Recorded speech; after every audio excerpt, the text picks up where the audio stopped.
2022 started great for me. I got back into the top 10 in the world. This is a big year because we have the Commonwealth and the Asian Games, and of course with squash not being in the Olympics, like for us, this is our biggest platform. My dream was to play the 2022 Commonwealth and Asian Games. Really preparing myself to the best that I can for these games. People, playing squash today all around the country, and so many women are coming up in different fields and different sports, and be a part of living in that era of like women really doing well and being successful. The break was nice, but having said that, it's good to be back. Yeah.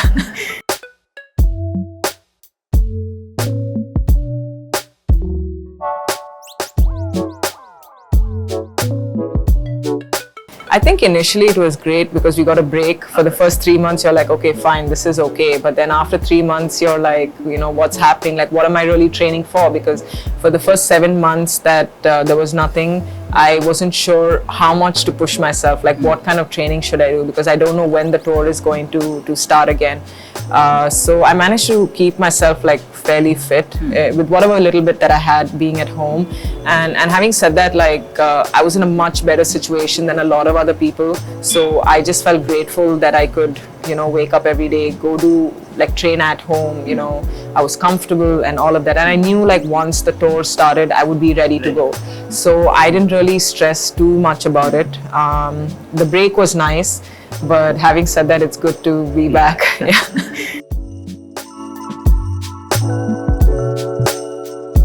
Honestly, like 2022 started great for me. I got back into the top 10 in the world in January. I had some good performances on the professional tour. I feel mentally and physically rejuvenated for some reason. I started working with a coach in Cairo as well. So, because I play a lot of tournaments in Cairo, so it's been nice to have new input and somebody with a fresh perspective helping me with my career as well. And so yeah, it started out really well.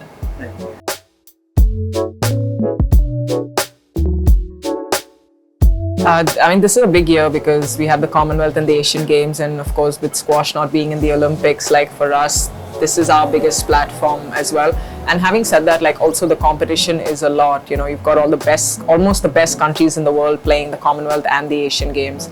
And for someone like me I've kind of extended my career in a way because my dream was to play the 2022 Commonwealth and Asian Games. So yeah, as we're trying to juggle playing on the Pro Tour because we have a busy year this year, as things seem to be settling down with COVID, every country in the world wants to have a tournament. So you're like here and there, and then you're like, now you're kind of spoiled for choice. Before, like in the last 1 year, there was not much happening, and now you're like, now everybody wants to play everything because everyone lost income, traveling, the whole life that comes with a pro athlete, and now that everything's there, everyone wants to play everything. So the competition is really high. People are working really hard. So from round one, it's brutal, the matches. And yeah, for someone like me, it's important that I play the right tournaments. I don't play too many and get caught up in the rat race as such. But having said that, I have about 5 tournaments before the Commonwealth Games, and I hope to at least take 4 or 5 weeks out before the Commonwealth just to focus on training and really preparing myself to the best that I can for these games.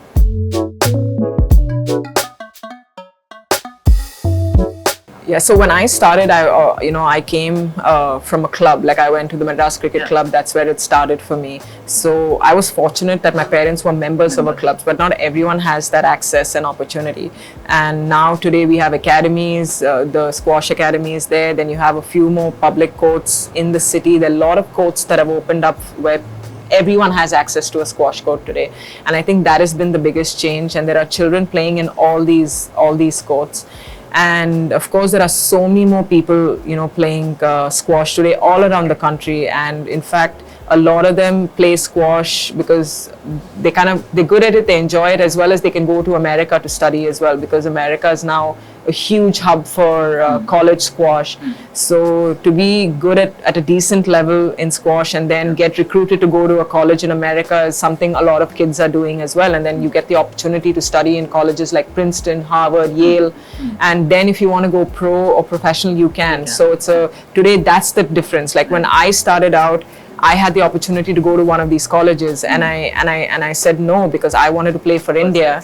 Yeah, like that was my dream, to play for India. And I thought if I went to a college in America, like I would get more distracted with education and the lifestyle there, and I wouldn't be able to play professional sport. But today, that is not the case. Today, there are a lot of children and kids who have gone to study in America and are all playing the professional tour now. So I think that has been a huge change, and as well as, you're giving yourself the best education that you possibly can, and then you're only 22 by the time you graduate, so you can still start your career in the pro tour at 22, 23, and that's what a lot of the players are doing right now. They're all studying in college right now and playing on the pro tour, and they're top 20 in the world. Right. So today, yes, exactly, because a lot of tournaments are happening in America as well. So it's easy for them to go from college to play in any state that a PSA event is happening. So I feel like the exposure is a lot more today, and people are a lot more aware. They're aware of managing their time, their training, their matches, their schedule. So I think that has been the biggest game changer.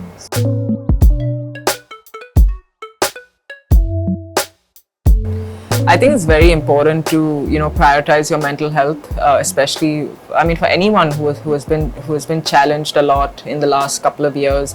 As an athlete, I can speak that it hasn't been easy with like the travel, like you said, the bubble fatigue, and for squash players, like literally no one is allowed in your team. Like it's only you traveling. Like at least with other sports, you have your teammates, you have the physio, you have your manager, coach, but in squash, you're literally on your own. So it was hard initially, but it was just for a few tournaments. And like I said, it's one of the better problems to have, that you're traveling the world and you're like still in a hotel room. It's okay. I think it's important to have people to talk to, good friends. And for someone like me, I've always worked with a sports psychologist for a very long time. He's helped me really stay positive at times, that you can get a little low on your matches or your results, and not letting you get too bogged down by things not going your way. And if you're losing to players who are lower ranked than you, that's you start questioning yourself a lot more. And so I think it's very important to have a very solid team around you of people that you trust, who genuinely are there to help you become a better athlete as well. And obviously help with your how you handle yourself off court and on court as well. So fortunately, I've had people that I trust and I speak to before a match, after a match, and try not to let things get you too down.